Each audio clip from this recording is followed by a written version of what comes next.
How are you doing?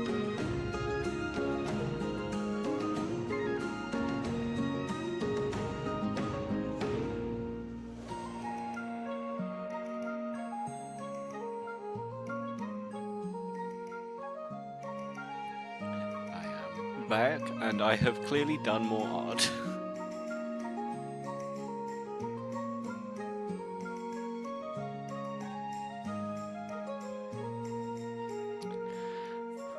Alright. Oh yeah, the view of what I've actually done today. Or yesterday. I also broke my pen. Hello, Chaos Reigns.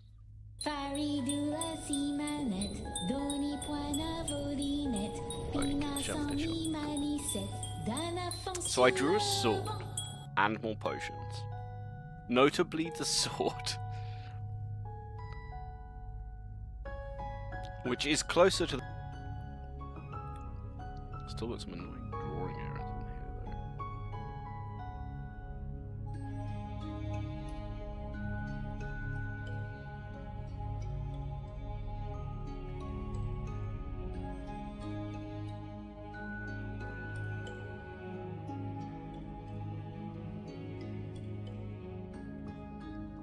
Thank you.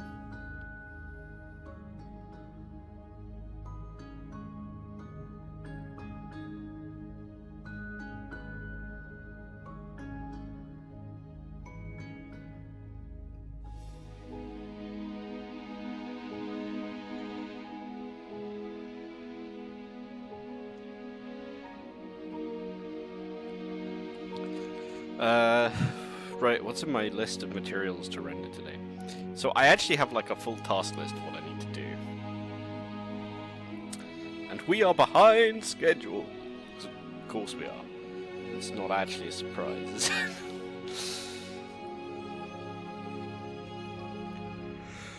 So... I need to stop over-rendering stuff a little bit. Some of the advice I received. Which is good advice.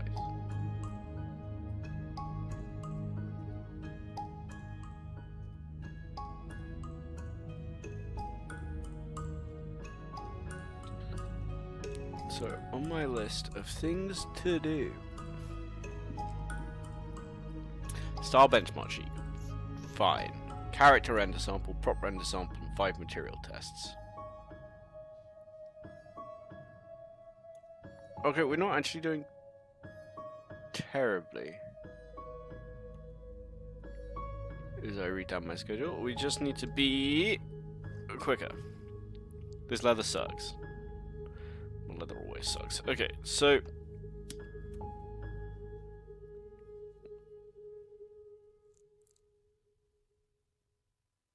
Conceptually, the idea is we're gonna... That's a horrifying sentence. I hope you realize that.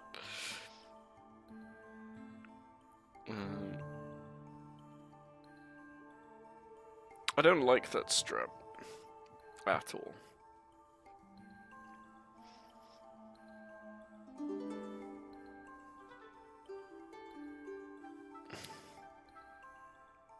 Yoink. Doesn't make our canvas bigger. By double.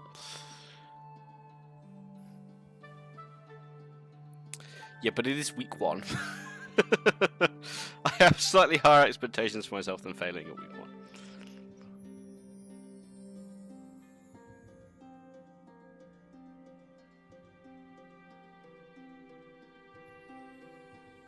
I think the idea I have is still good. Which I think we're going to err on the side of painterly here.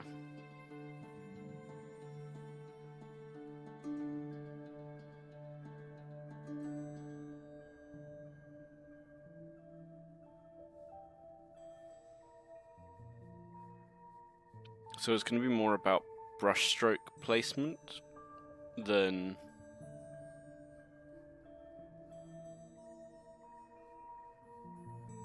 smoothing.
This is just my warm-up. I'm not actually painting anything right now.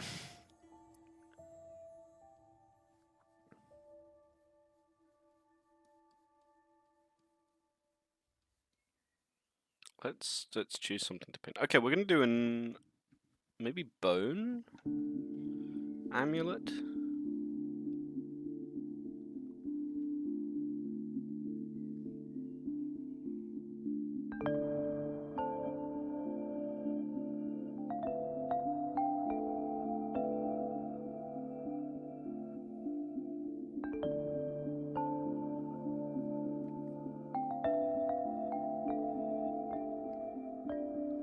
So I think generally my biggest issue with a lot of my rendering is my value control is very poor, which is resolvable. Yeah. I think my render is bad. I think my values tend to be wrong. I did. The reason I don't currently have the VTuber on is because VTuber Studio is very weird on my new laptop.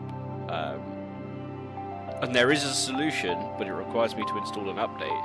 And I don't install updates very often because I'm silly.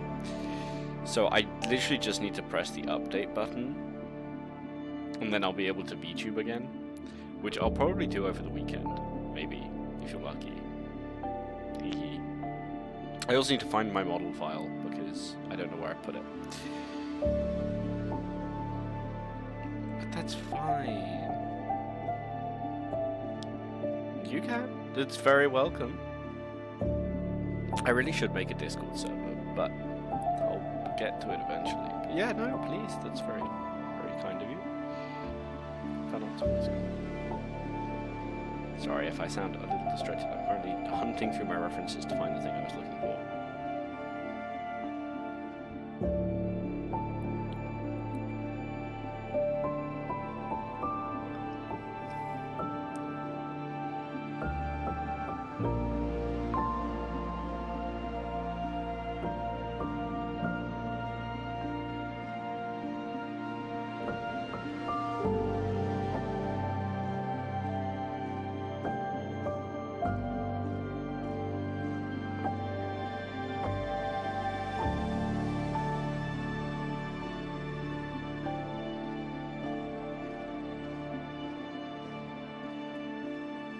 Nah, I haven't.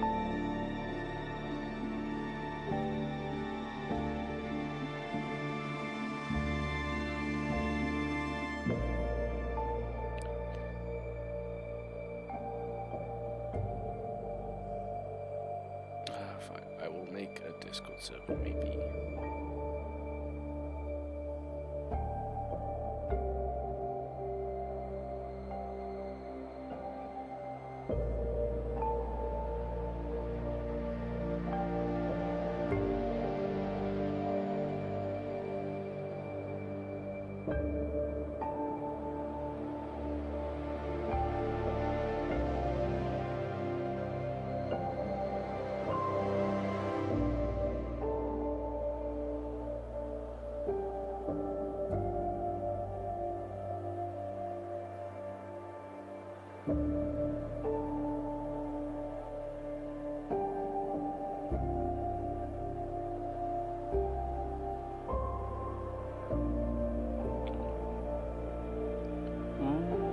Your pen is exciting.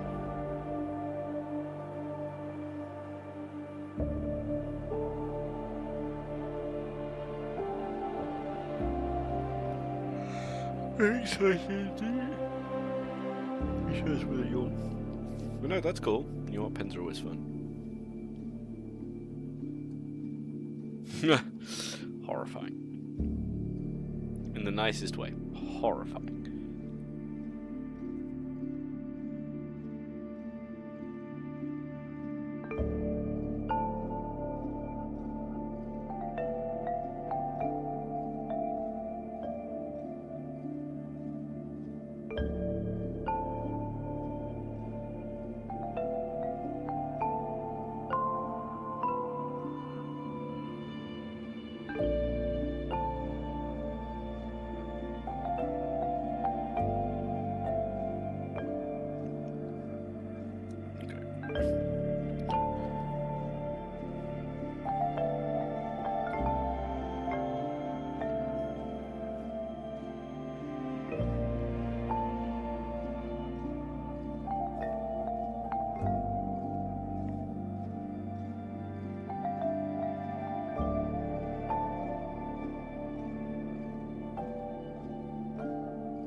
could do the whale amulet.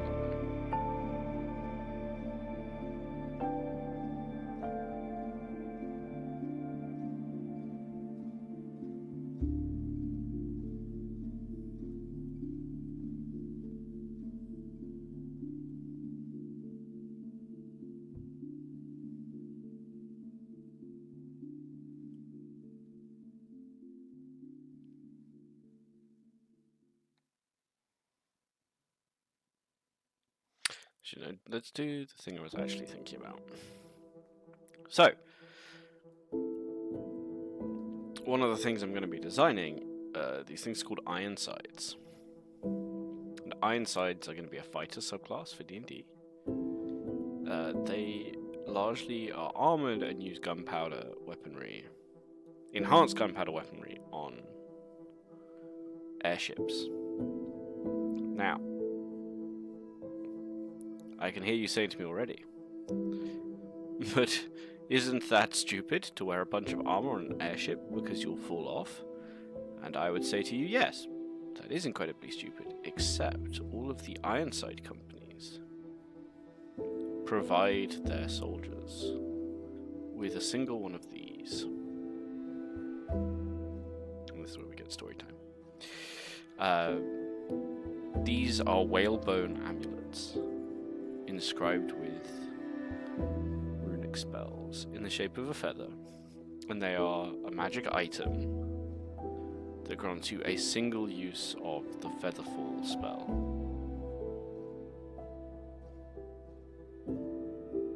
When you break them. Which means for our dear Ironsides, they get basically one bailout.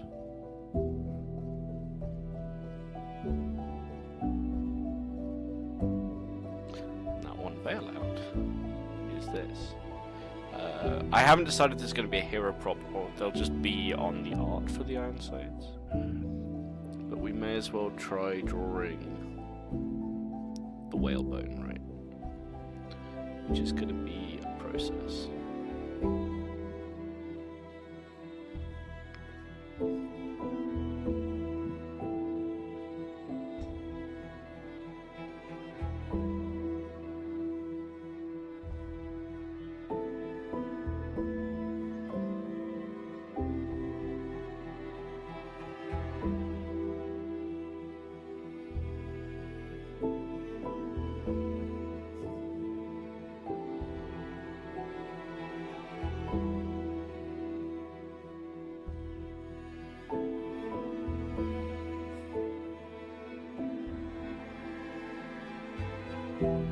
And we'll do a little leather strap for it.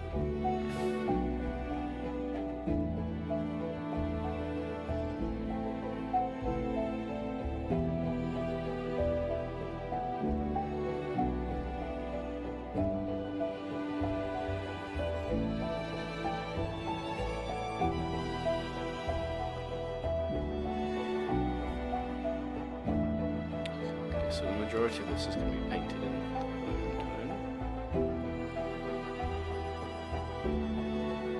I'd say this is a nice blue color, right?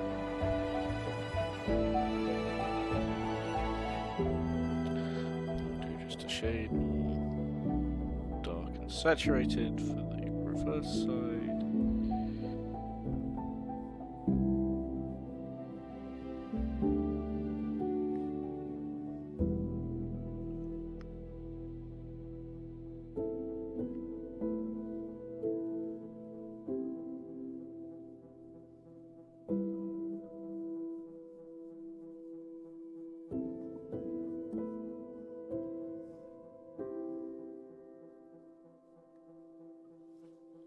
We have to be very honest and tell me if we like the rendering styles or don't like the rendering styles as I try them. Because I struggle to make my mind up with renders.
I like using props for material tests.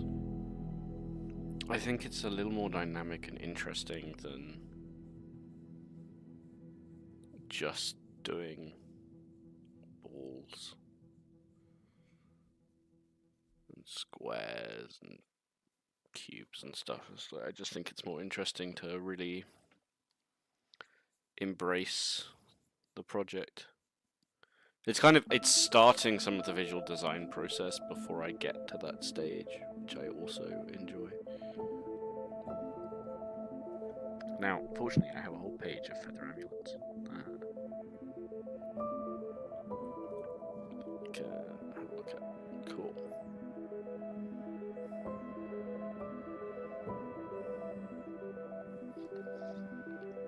Okay, so most get.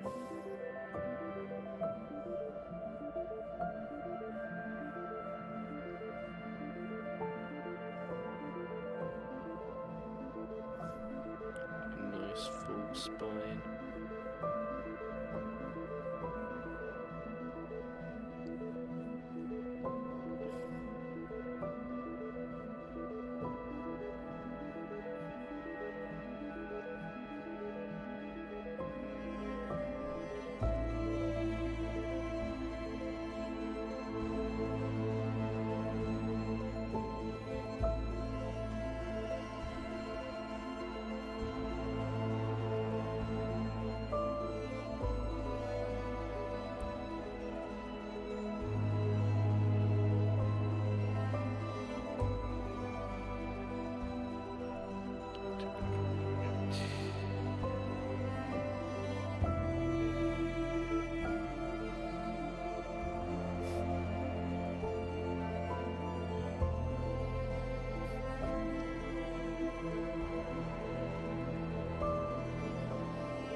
Here we go. Hey, hey! Welcome back, Beef. How are you?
desperately render.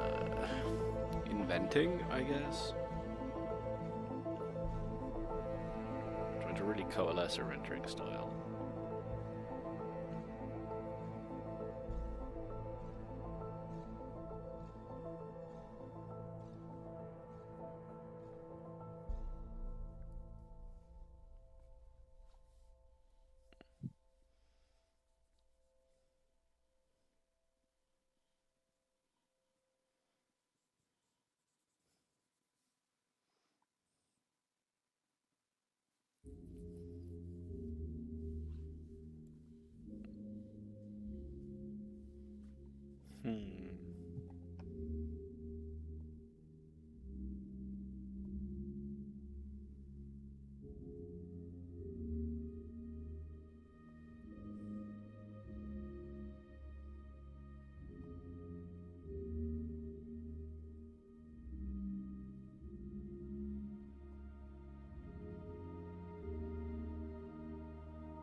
Sorry, I'm just looking through my bone references. Yes, yes they are. It's standard for the Ironsides, because they're expensive and Ironside companies are willing to pay for it. It is significantly less standard for the normal workers on an airship.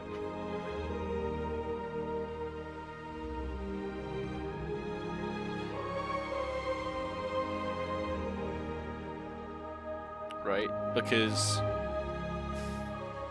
something like this that's enchanted is not going to come cheap. And standard airship workers aren't necessarily paid all that well. They will be available. They aren't going to be exclusively reserved for the use of Ironsides, right? It's very much something that people can buy. But you get issued one when you become an Ironside. And you can buy more through the company that you belong to. So it's definitely a lot more accessible to the Ironsides than everyone else. Yeah, I'm sure there is a full black market racket of people selling these to airship workers. Similarly, enchanting students, in their free time between lessons, if some of them need to make a little money, they might look to... It's not a complex spell, right? Featherfall. And it's not a complex enchantment, but it requires two things, as all enchantments. Exactly. That's the other thing, right? You have to break it to find out if it works. You can't test them. So there's a big black market trade on them that, well, I hope you got a legitimate one, yes. Really suck if you didn't. But yeah, first year enchanting students might not be able to, but third, fourth year enchanting students definitely can start making them, selling them to less legitimate vendors. The wealthy as well, right? If you're going on an airship and you have the money, you pretty much always buy one of these. They're a standard arcane commodity. Kind of the idea of them, which I think is interesting to me, why I've created it in a way, is What does a society where magic items are a commodity, like what kind of commodities are we talking about? What would you buy? In a world where some people cast spells, what could you buy that's a useful and important spell that's also not just freely available or ultra specialized? Things like this, little one-use enchanted items, I think are really interesting.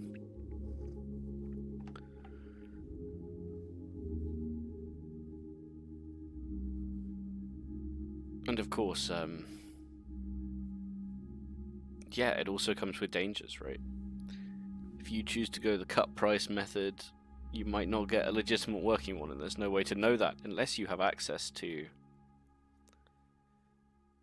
you know, if you are with the police, you're an arcane enforcer, you're a wizard. I don't know how the jump catch game works. Oh, my music is loud. Sorry. Let me... Is that better?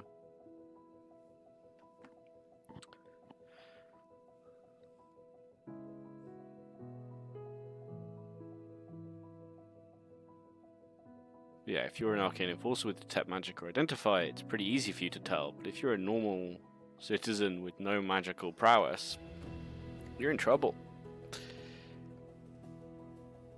Possibly a lot of trouble.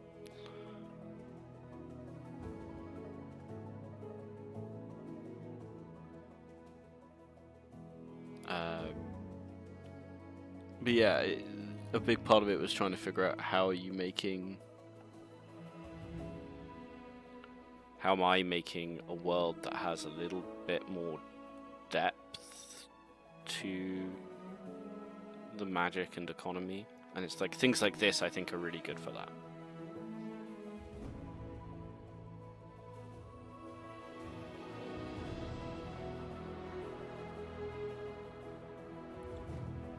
Right, it's not fundamentally changing very much in how the world functions, except it's giving an example of a really important sub-economy that magic provides for a very practical purpose. But also starts to show, like, if you don't have as much access to it, life is a lot more dangerous. Like, if I want to go and work on an airship as a poor fellow from down in the sort of factory area of the city, if I fall off an airship, I die. Right, I'm done. It's game over.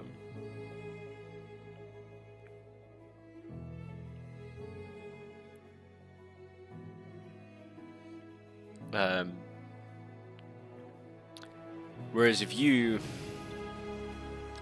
a middle income, like middle class family, you want to go and work on the airship, well, your parents might club together and buy you a couple of amulets.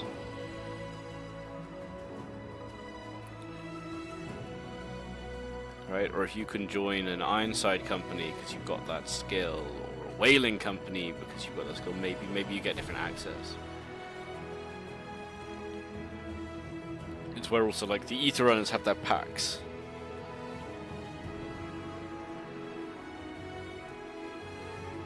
Right, so lanterns are a big thing for me. Lanterns have a lot of really cool usage, but like, yeah. What kind of lanterns, what kind of spells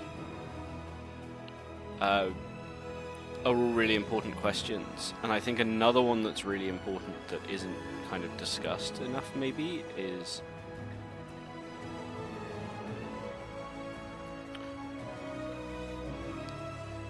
like, all of this is fine and great, and it's like, yeah, you can buy the item and it feels fine, but how expensive is that? What byproduct is being used to make that? So a big one for me is like, if you live in the Furnace District, if you are a factory worker, byproducts from the forges are going to be like the cheapest thing, like the factory, the furnaces are going to be way cheaper than an expensive mined crystal from abroad, right? So yeah, maybe the wealthy have dispensed with burning things, but the poor haven't necessarily. Then what does that mean? Well, fire, right? Are there house fires? What does that mean? Like, I think world building like this is super fun to me, and where I'm really excited for this to be such a setting instead of just a set of rules or ideas, is it lets me really play with some of the conceptions of space and time and economics and so on. It's like, yeah, I can do some really cool things with this, I think. So yeah, in the lower rungs of society, you rely a lot on arcane enforcers, on the police, because a middle tier wizard with the police can come along and put out a house fire in a flash. Right? And as we kind of established, like, magic users not super common. Clerics don't really exist. You get a special kind of cleric in this source book, or will do, called Dock Saint. And the purpose of the Dock Saint, right, is magic's not a common thing for people to use. You don't just go to find a cleric somewhere. But actually, what would happen if someone started using magic a little more spontaneously? Well, maybe they'd start to become a little more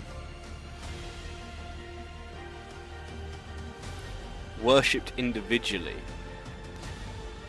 right? And helping magic, unusual magic, is holding its own kind of power purely in how it aspects, how it works with people. And I think that's a really cool avenue that I'm excited to explore more of. Okay, we're going to make this smaller now. I shouldn't have really had it be that big to begin with. I'm going to put a leather strap on it.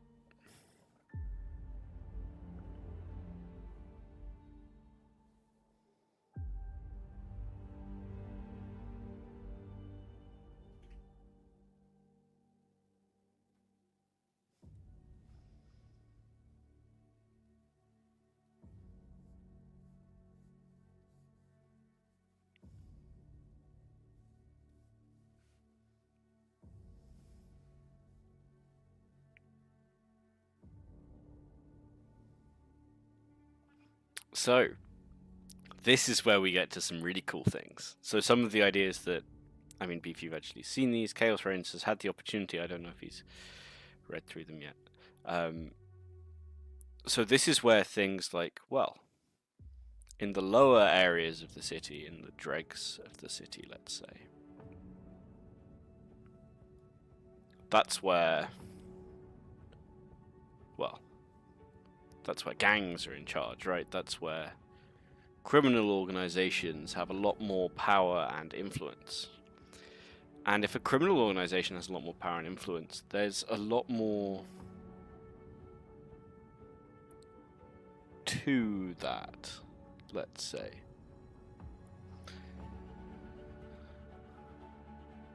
So one of the big things for me that I think is really interesting and important, I'm actually just gonna, okay, so I'm gonna fulfill this with a palette tone. Ah, other way.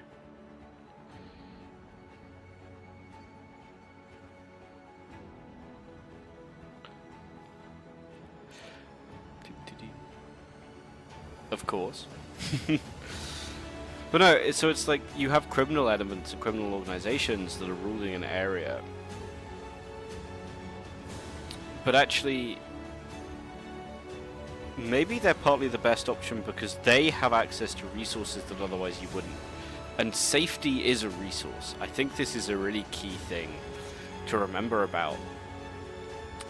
Definitely less equal societies as a whole, but definitely this kind of what I'd call halfway between Napoleon and Victorian style settings.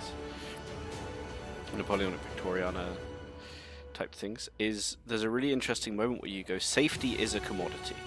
Safety is something of value and is important, but it's not protected in the way that it is in modern society. And so something I find really personally interesting, at least, is that moment of decision making where you have to be like, how do I best protect my family and my friends? And is that the standard way? Is that doing the normal thing? Or is that making a deal? Is that doing something a little...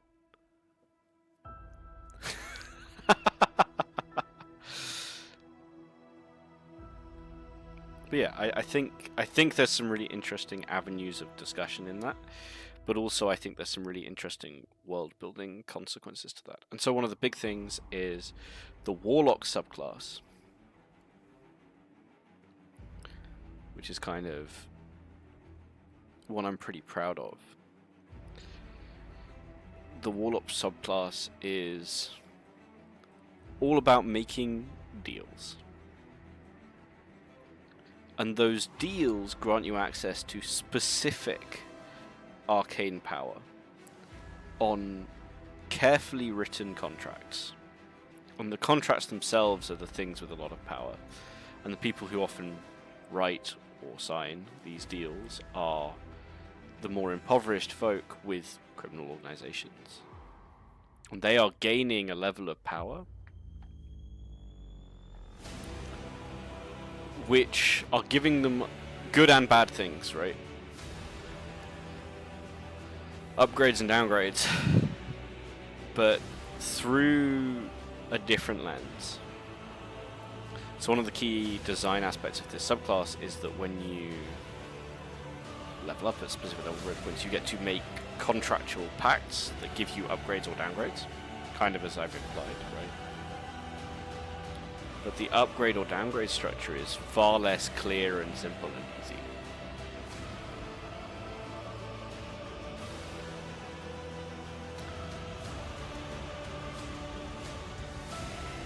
Both.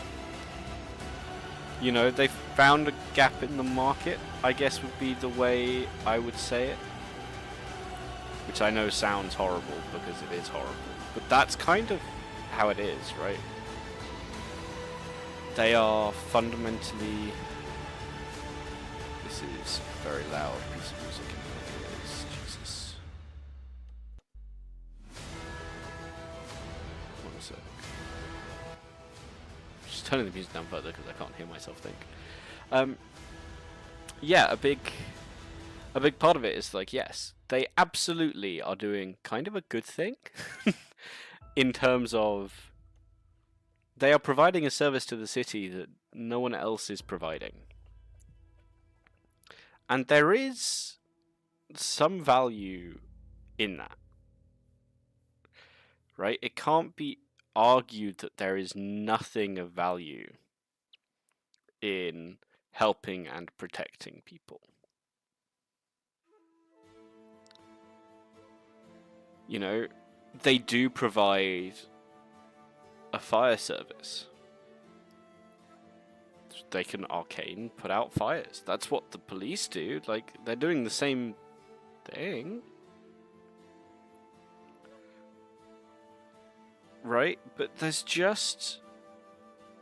also a self-interest to this. This isn't altruism. They're not doing this because it's the right thing. This isn't a group of volunteers. This is, you pay us a percentage of your earnings and we'll keep you safe.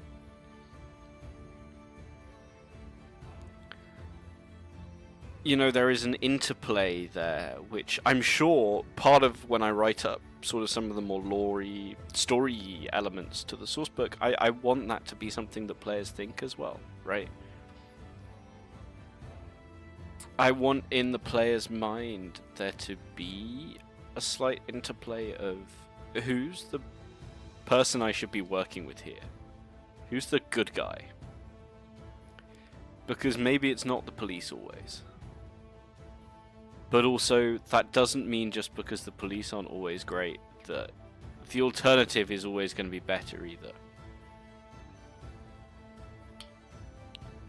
Okay, what do we think of that leather strap? Sorry, just as a side note. Do we like that? Because that was a very simplistic process that I'm a bit nervous isn't good, but also could be kind of nice.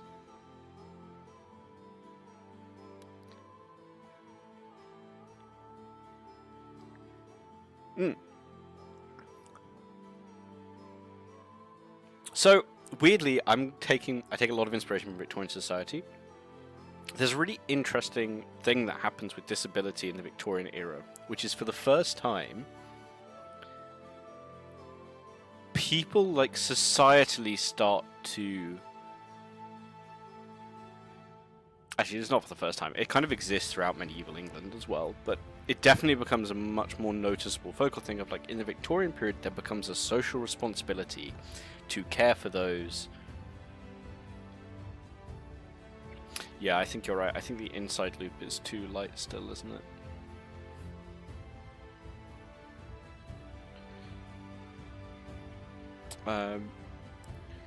Yeah, there's a social responsibility to care for the people who are not capable of caring for themselves fully. Now, this kind of goes a number of ways, because that is not always a good thing either.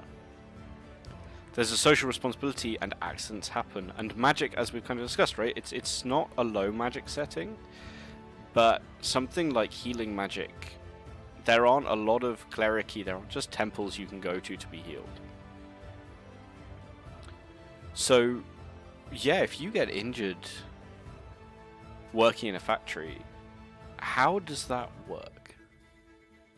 And one of the first things I thought for that was like, well, if you're working for a guild, the guild has a responsibility to care for you. Okay. What does that mean? Well, maybe that's they make you a supervisor instead of a laborer, right? The guilds are not altruistic organizations, they're businesses. And that's what the Victorians do, right? If someone was injured in a factory and they lost an arm, for example, a lot of the time they just promote them, well, not necessarily even promote them, they'd move them to a position where they didn't have to use an arm, but they were still working. I disagree with the concept of,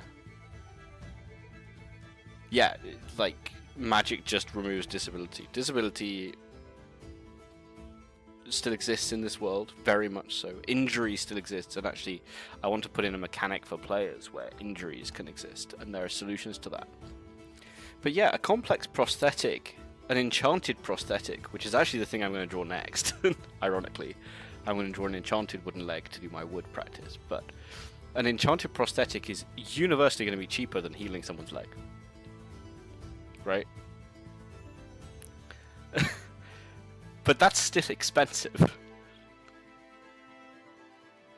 Completely. And yeah, if someone's frankly, if someone puts their arm into a factory machine and it gets chomped, like the well-timed application of a healing word is not going to save them. And yeah, I want to have a system where, like, I'm going to call it a consequences system.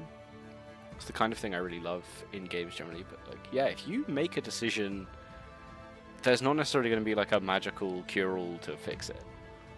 That's okay, you don't need a magical cure-all to fix it, but I think it's important that, yeah, right? If you as a player lose an arm in a fight, well, maybe you've lost an arm, and then there are solutions to that, but you've still lost an arm. I don't know what you're expecting. And yeah, so for me that's a pretty interesting dynamic, but yes, they're definitely disabled people. There will also be, yeah, there will be curses, right? And I want to introduce a bunch more curse style spells to the game. I've designed a few already. Curses are very rare in D&D because they made 3 and then were like, we don't need any more. I think curses are really interesting as a gameplay angle. Yeah, Green Twin System of Grimhollow is super cool. But yeah, like curses, you need to fix those.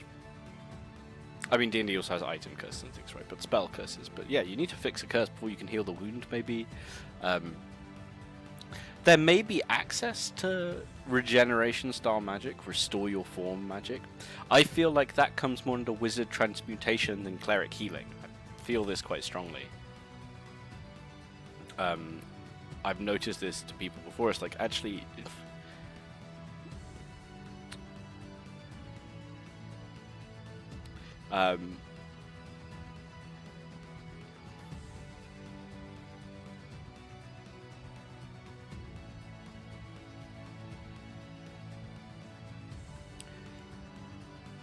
maybe there are systems that make this function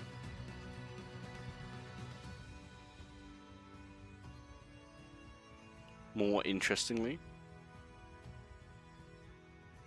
I don't know if I'm settled on this as the kind of... Maybe I do a magic circle. I think I do a magic circle. But yeah, I think there's so many interesting options for what it could be and could do. But I like the idea that there are solutions to some problems, but not all. And if you recklessly throw yourself at people with absolute abandon, you may find the consequence of that greater a price than you were necessarily willing to pay when you made the decision the first time. Right?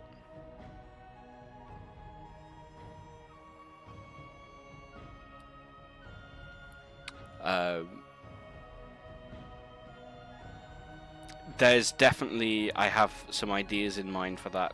I'm always a bit wary of magic item crafting, but because the setting has a very limited avenue of like what makes good magic items already laid out, yeah, I agree. I think there could be some really cool angles to take it.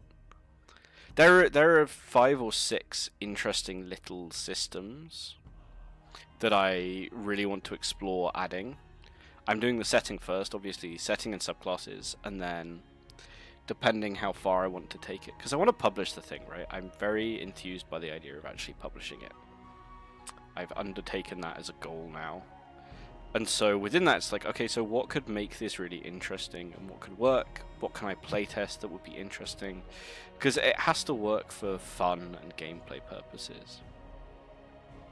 Similarly, I want to try systems of like, can we set up a system that allows people to engage more with the world?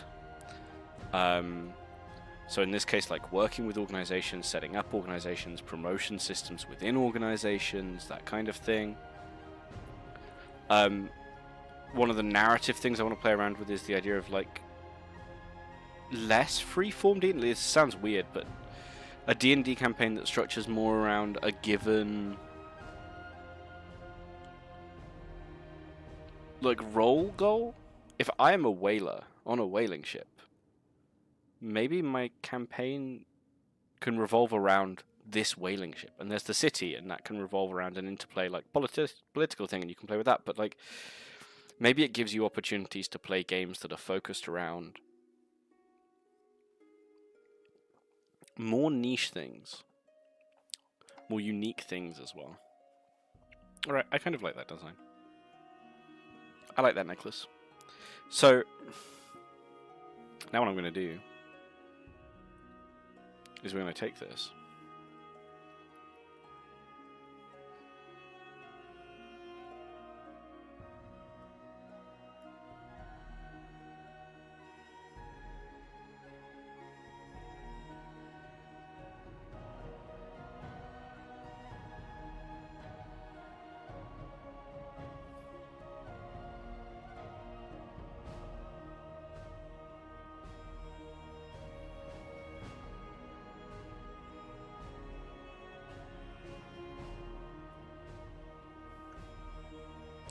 And we're going to make an interesting little showcase of what this looks like when you break it, right?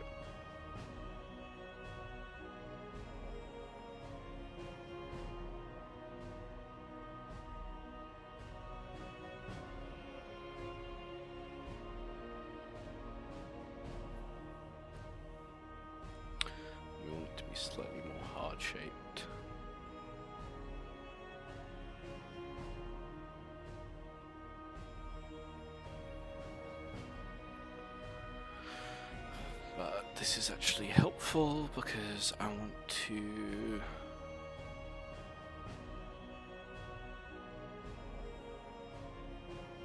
soft drain to the inside. But yeah, I have a lot of plans. And obviously a lot of the artwork I'm going to do, so it will be appearing on here. But I'd love to publish this. That's my goal now. Is I'm like, I have a cool idea and now I want to make it a thing and get people to play it. I feel like publishing things is the best way to make people play them. And I'd just love to see people play with the ideas and get some creative stuff out in the world because I am a creative person. Okay, so now we've done that. We'll have like a tiny fragment there. Okay.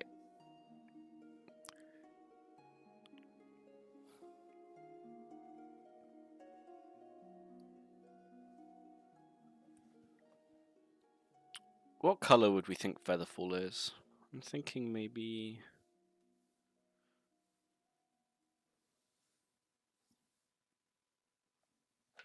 maybe pale blue.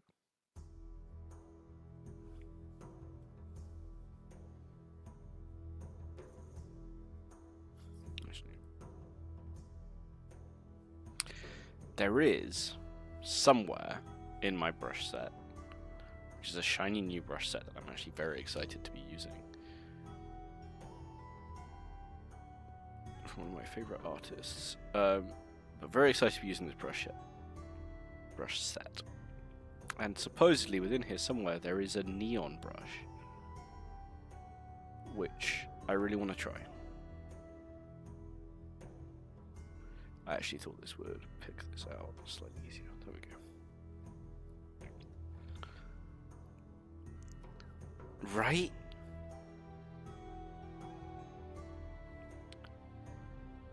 But I don't know which one it is.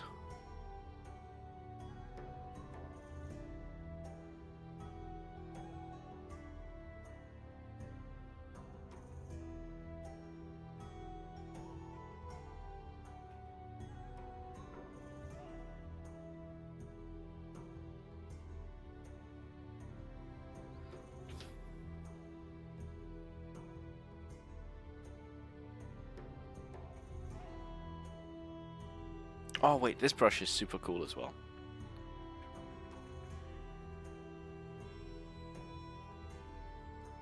It's not the one I'm going to use. This brush is really cool. I need to remember it exists.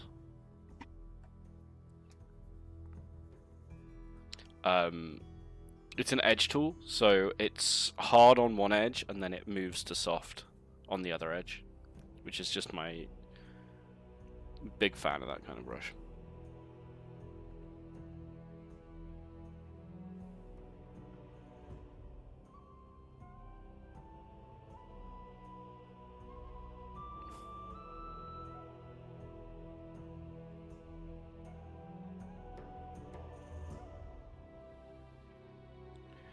Where is it? Let me check the...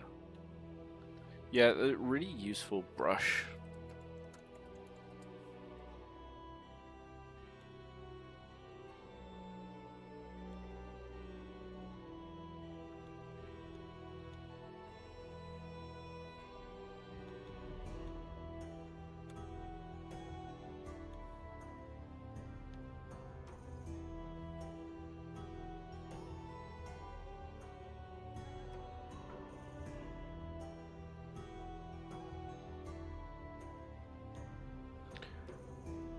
Where is it?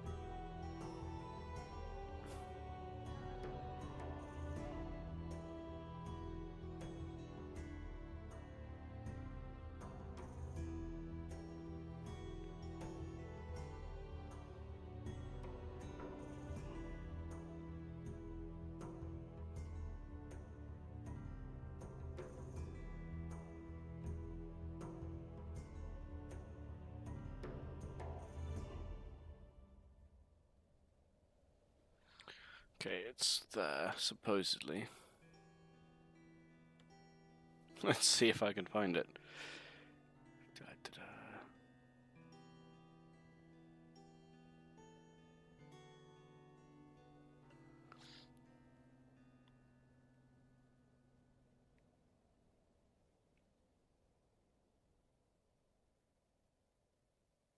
Nope.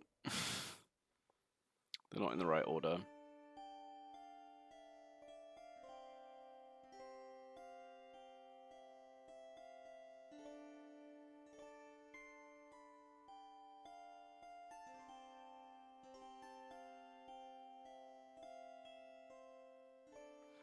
Let's use this one. I'll find it later.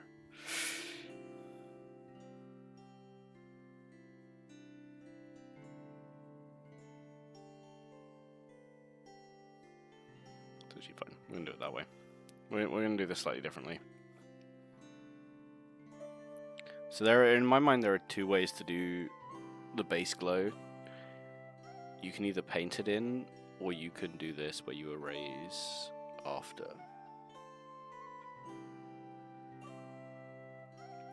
I generally slightly prefer painting in, because it gives me just a tiny bit more initial control, and it can actually save a lot of time here. But this step is also perfectly functional.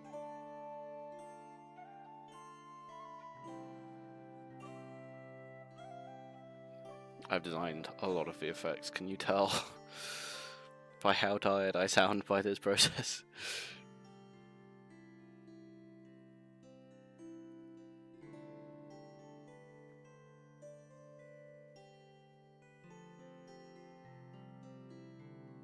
Okay.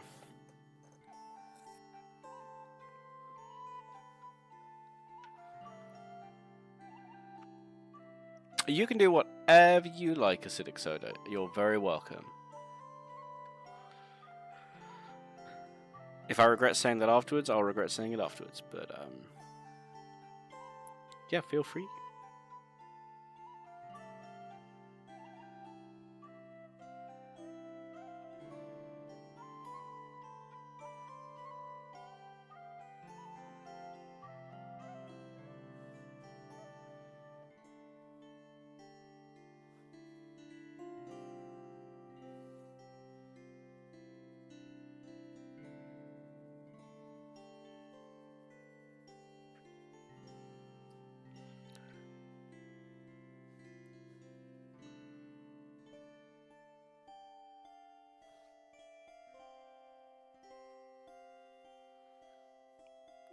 Let's go back to primary.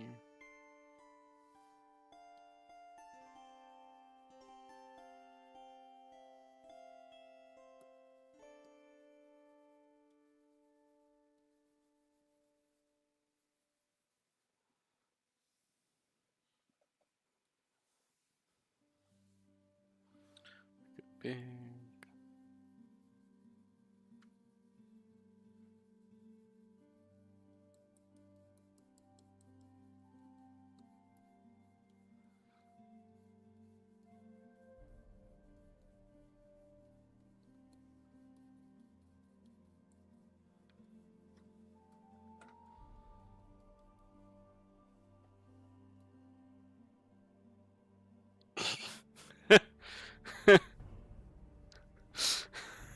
Good, good. It's very kind of you to show such restraint.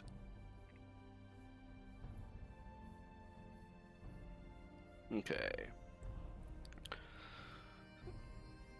So I want this VFX to feel like a sort of sharp breeze forming.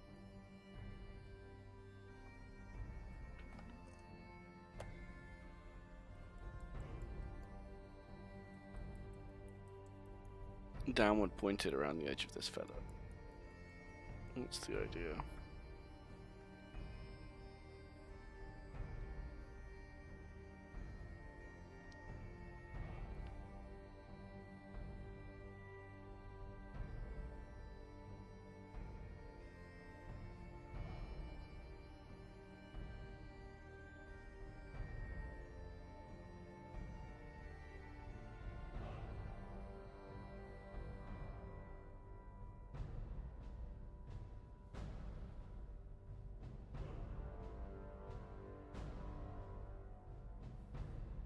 And I need this to be just a little less vibrant.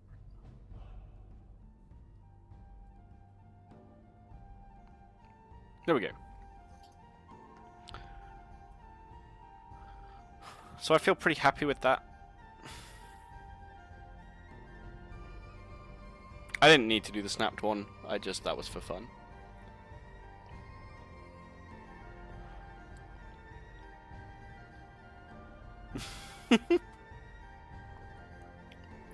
That sounds far too considered.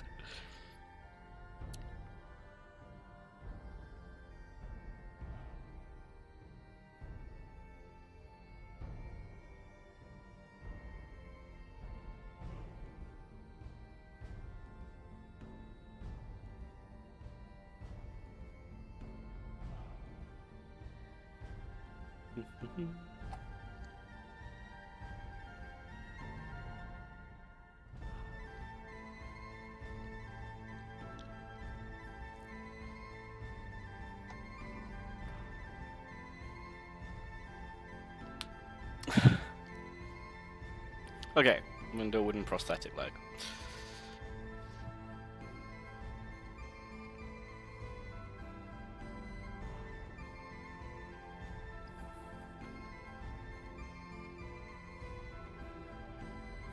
Not on the glow layer though. That would be a bad idea.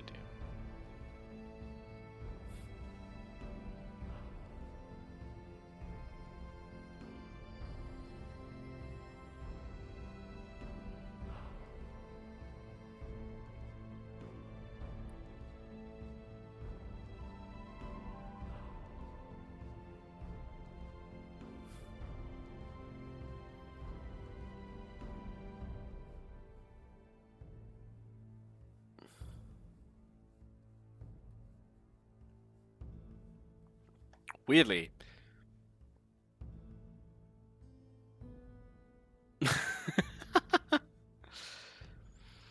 Weirdly, because of my game project, I spent a lot of time researching Victorian prosthetics and leg braces and other such things, so I have a pretty clear image of what I'm going to do in mind.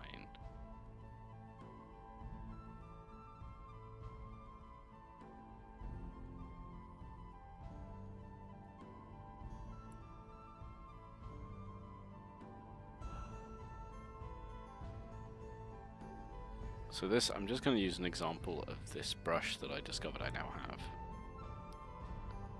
Oh, awesome paint. Oh, wait a second. Is this what I think it is? It is! Oh, that's delicious.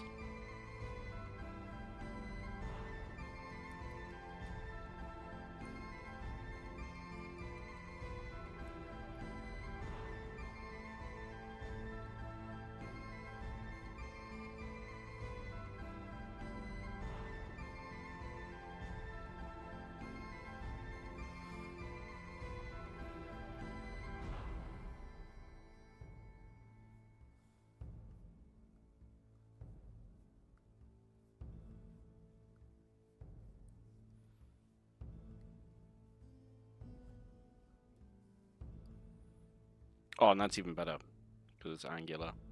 That's so nice. Well, I've discovered I have more nice brushes than I thought. Excuse me while I use like none of them. But, what was I doing? The edge brush. So, the way you use the edge brush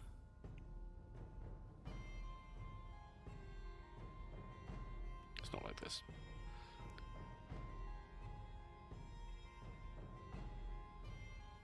Is for something like this. Let me go dark.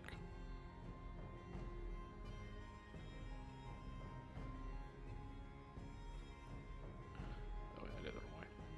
Which way is it? It's that one. So I can do that with the lasso tool, or with the edge brush. I can just do it. I don't need the lasso anymore.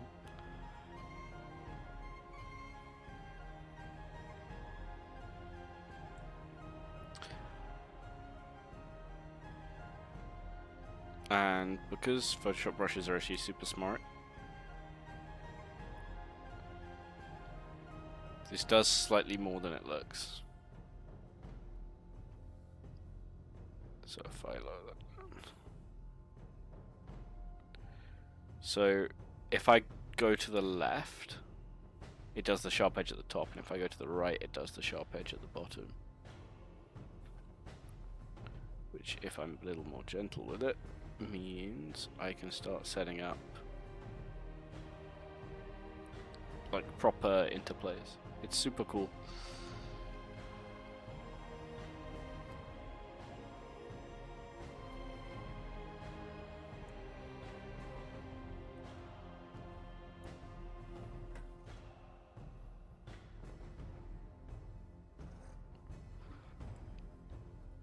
But anyway, that was just to show that brush. That's not what I actually need right now. Let's take a brush for this.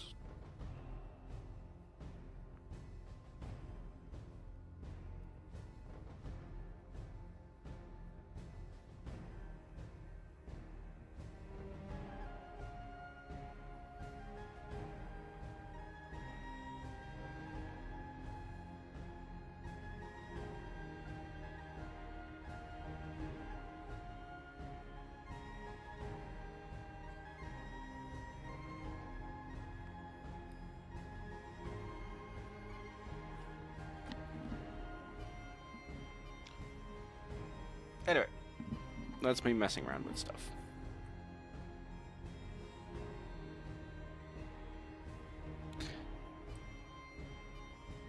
This feels like a very drastic reaction to something that could be solved with more art.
Oh, it's a color dynamic brush. That's cool. I need to set up a color dynamic brush, actually.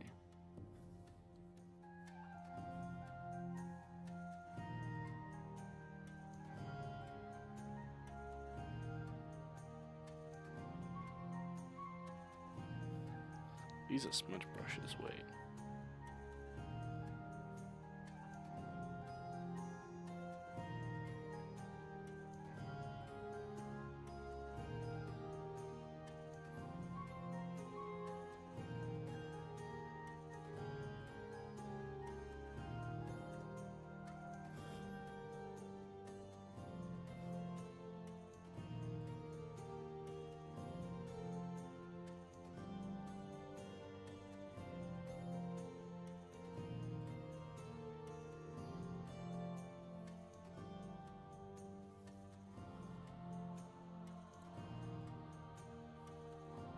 How do I convert you to being a...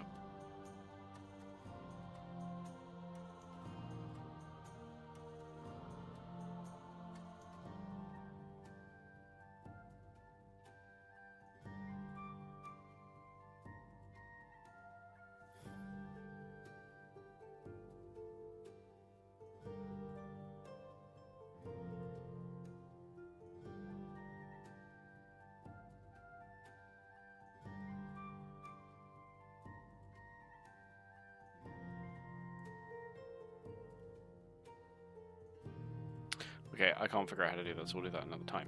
But they are smudge brushes. That's why I moved them out.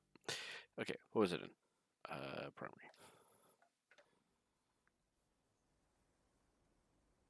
I do need to add color dynamics to a brush. Good to know. I'm not sure how I shoot you over text. We can try within the chat. Well, maybe we have to add a shoot function. We should add a shoot function. It's fine, I can do that. I will add more fun toys to the stream at some point, by the way, I promise. I just need to get round to it. Which will include a lurk command, because I think that's useful nowadays. See, you've got me thinking about things for the stream again. I'm very distractible, you know.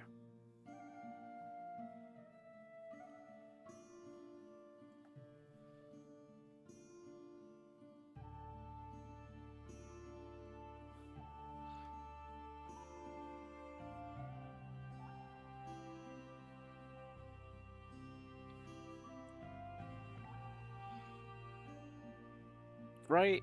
I feel like everyone wants the opportunity to be able to say they're lurking for a bit. Part of it, so this is really annoying, I don't know if you're aware of this, but like Twitch stops counting people as viewers if you don't chat for a certain amount of time, which is so dumb. But it's where the lurk command is actually super useful.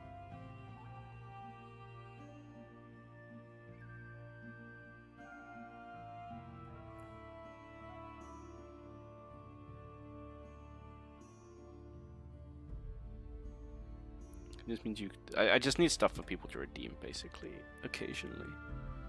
I feel like that's useful. And fun. I feel like redeeming stuff is fun with your channel points, you know? It's the anti-bot system that hasn't really helped that much with the bots, but has helped a lot with stopping people from just watching streams casually.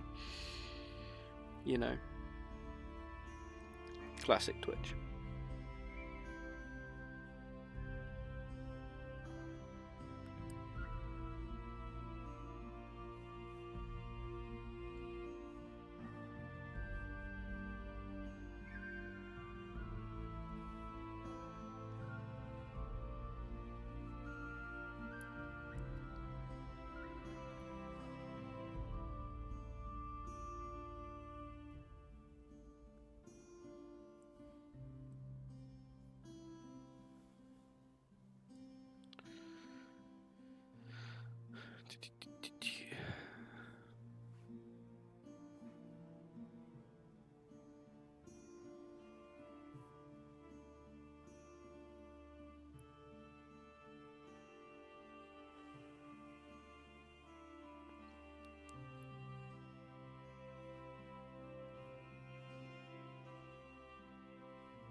I might paint that in gold, actually.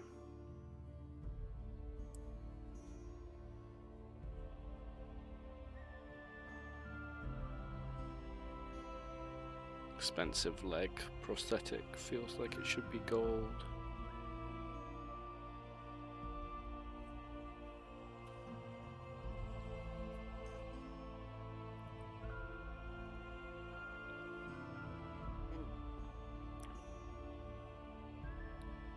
It is hard,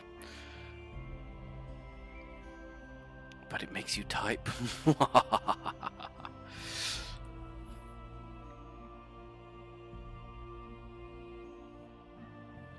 cunning plan revealed.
How do I feel about that as a gold render?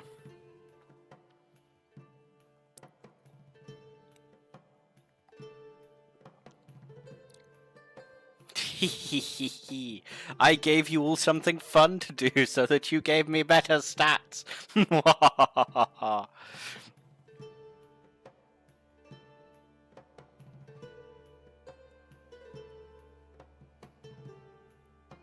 How dare I supply entertainment?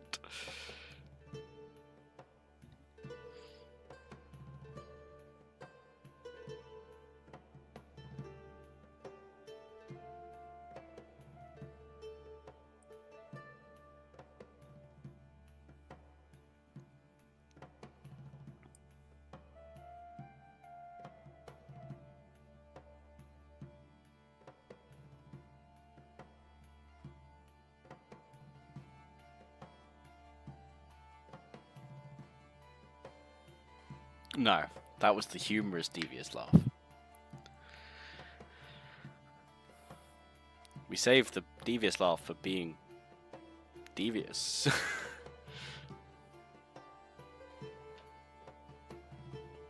Wait, did I use the wrong brush for that? Whoops.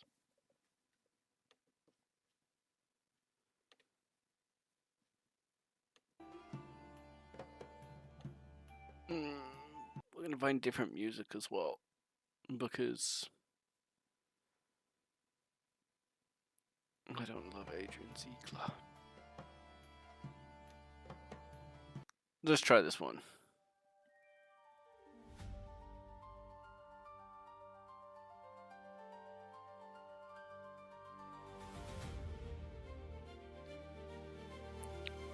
Finding fun music that's not AI generated is hard.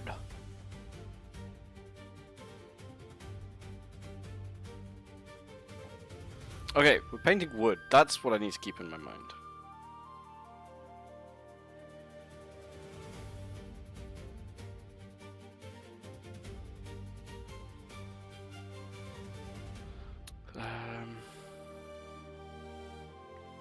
Actually, I like the chalk.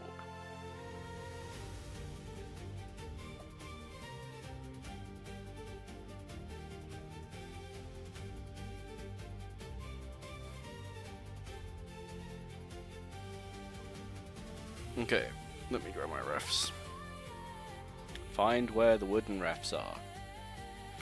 This is always the problem, as I have loads of cool references. It's just finding where I put it.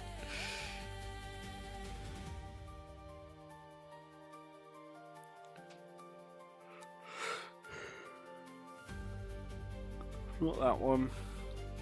That one looks too stylized.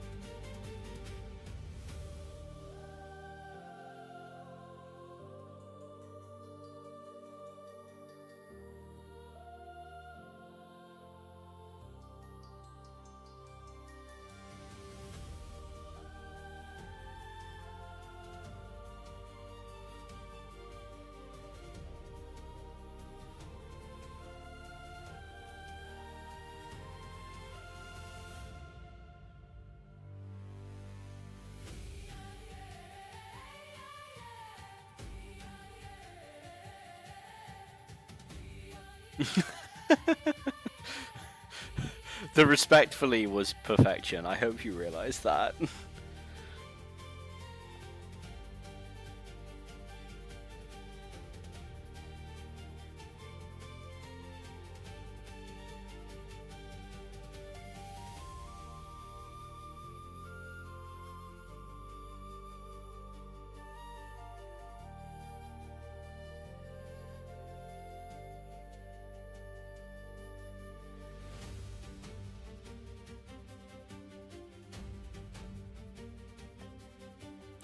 Oh yeah, I need to make an MTG squirrel deck. That is something I'll do later.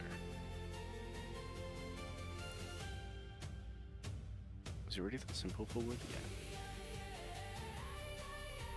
Bunch of textures and lines. Okay. So, something I'm starting to figure out is I just need to add a bunch of texture.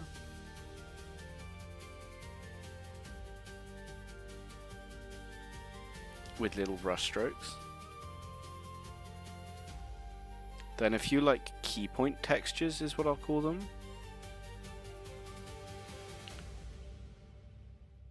Which in the case of wood will be like grain lines, I guess.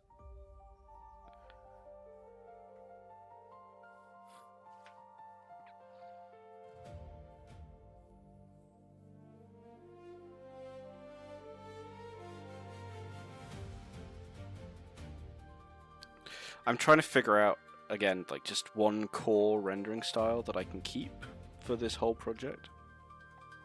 Which means I'm trying to find a replicatable solution to every problem.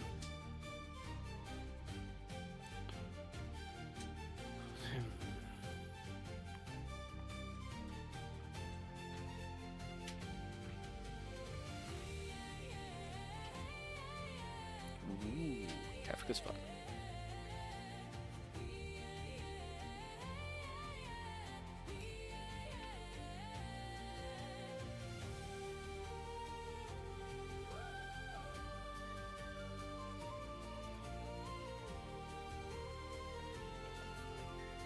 It's too light.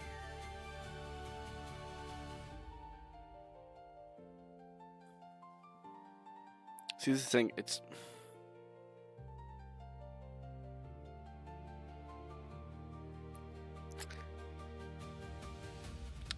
more my value control than my render. That's the problem.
But yeah, so the reason I want to make a squirrel deck, Kafka deck sounds really cool by the way, but the reason I want to make a squirrel deck is the art on the squirrel cards is all amazing.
Bloomburrow is the best thing to happen to Magic the Gathering.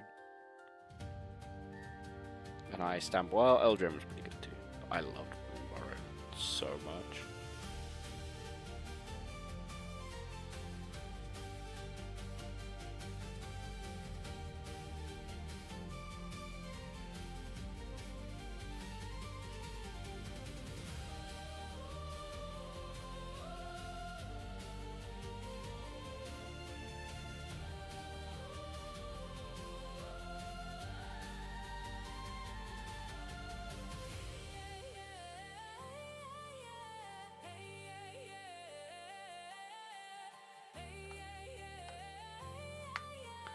Yes. Ironically, although not the game I was professional in, Magic the Gathering Arena is still the game I've achieved the highest world ranking on, which I've always thought to be very funny. I should probably play until I get back to a high ranking. I'm not very high ranked at the moment, because I refuse to play any of the Universes Beyond sets, which means I don't play quite a lot of Magic sets right now.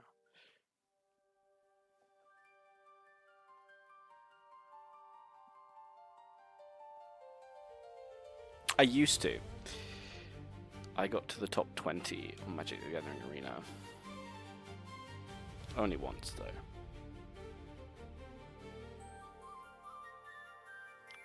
I played very hard in first Eldraine.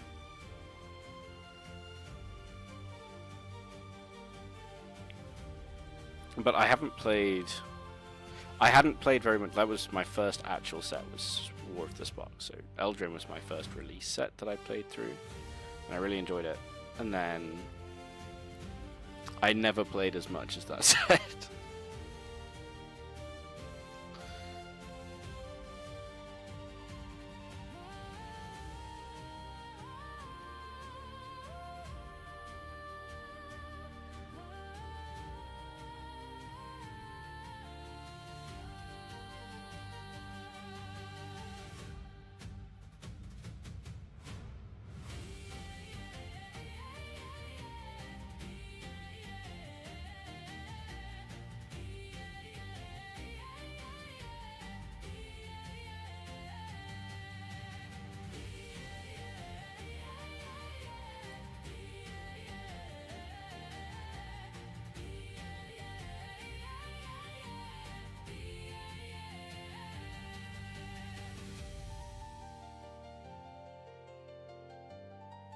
Very nice. Yeah, there are 7 sets releasing this year, and 4 of them are Universes Beyond. Of those, I will say I don't mind Hobbit. I didn't mind Final Fantasy, weirdly. At least like the Innkeeping ones, but yeah, I don't like the rest very much, to be honest.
Weirdly, I started playing Magic the Gathering Arena because of a Twitch promotion, which is weird.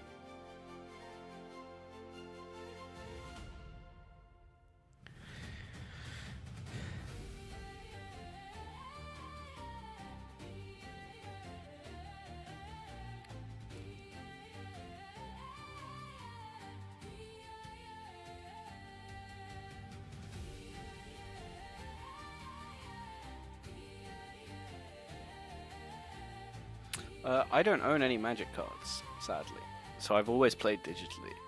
I learnt to play in person against my cousin, though. He taught me when I went and did my work experience at Glasgow,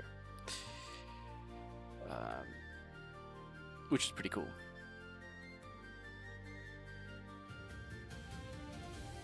Alrighty, have a good time, Acidic Soda. I'll make a Discord server soon. TM.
Hmm.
Does that look like wood?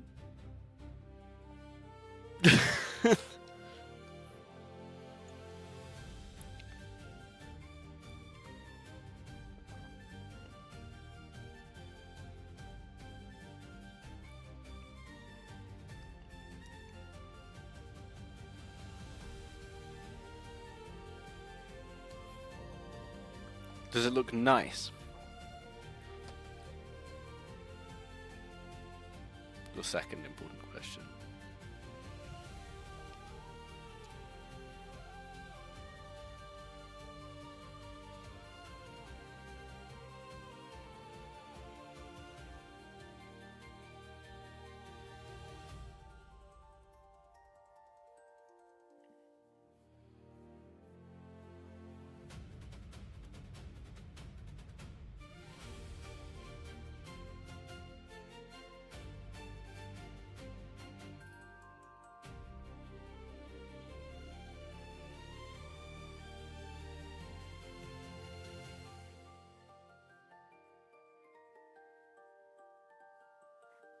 Does that look better or worse?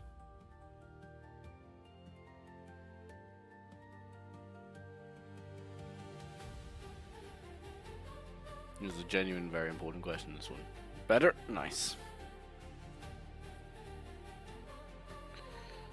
What about...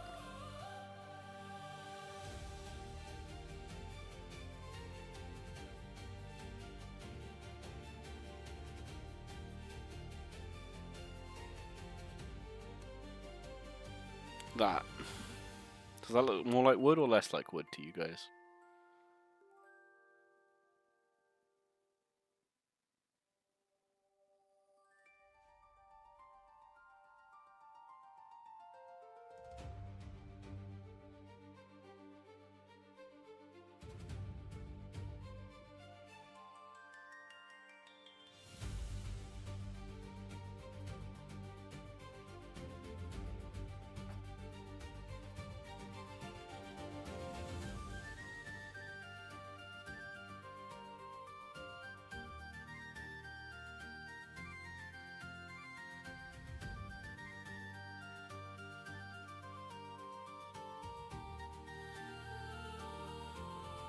Okay. And for the overall effect, do we think that's better or worse?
Hmm.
What if I make this one panel, like, polished?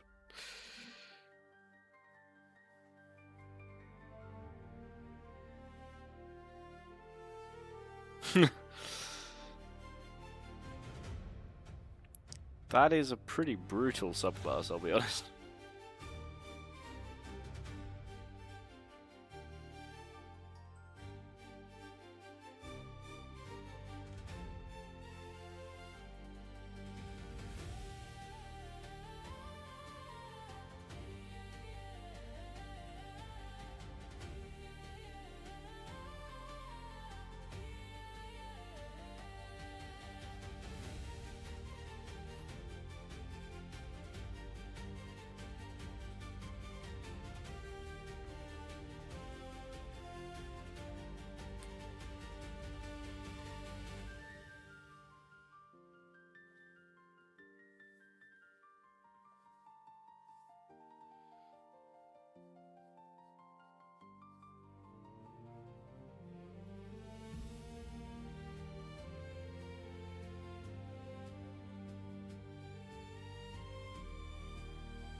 This is true.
I want to look like cracked old paint.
I think I want this to be more matte.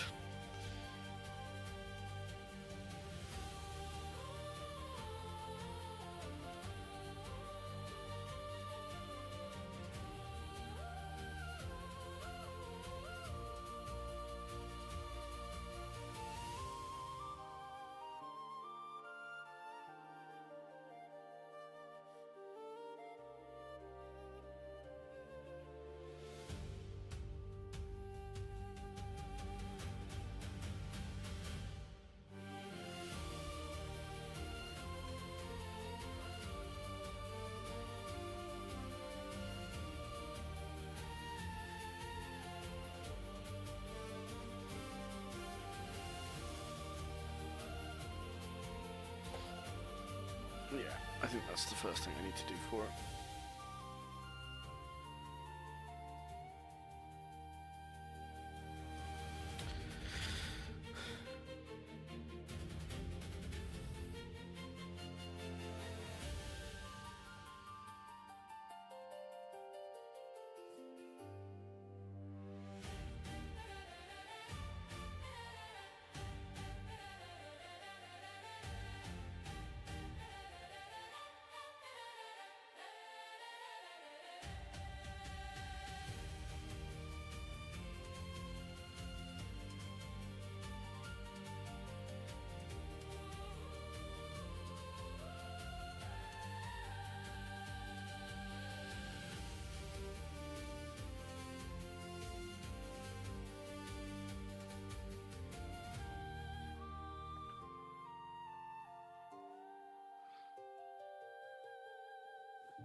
There we go.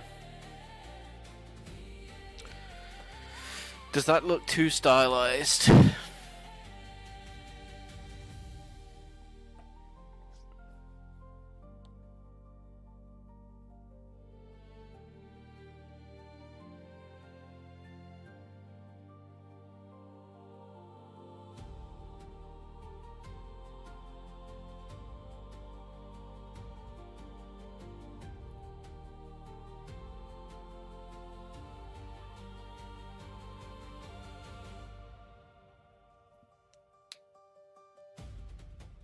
Okay, so it does look realistic. Or realism forward, I guess. If it does, this is good. That was the goal.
Alright, well, I'll do more prop renders tomorrow. But for now, just over 2 hours, I'm going to wrap it up for today.